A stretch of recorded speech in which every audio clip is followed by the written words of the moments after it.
Welcome to the Slop Temple. We pray this video helps. You start by securing the essentials. Order a certified copy of the birth certificate and confirm your ID.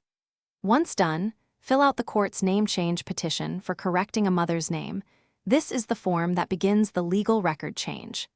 Make sure your supporting affidavit clearly states why the correction is needed and attach any documents proving identity or parentage. Then notarize where required, calculate and pay the filing fee, and file the petition with the clerk to get a case number and hearing date. After filing, you must serve notice to interested parties and comply with any publication rules.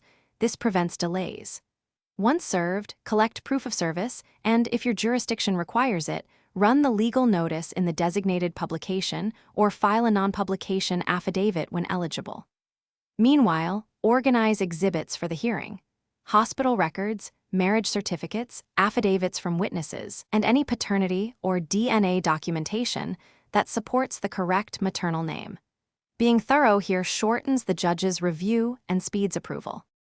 You will attend the hearing, present the affidavit, and briefly explain why the mother's name must be corrected, answer any judge questions, and request the signed order.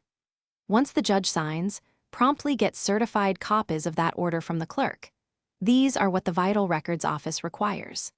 Then file the amendment application with the state or county vital records, include the certified order, pay the processing fee, and request updated certified birth certificates. If problems arise, obtain the hearing transcript and consult counsel. Thanks for watching. Consider subscribing if we helped you.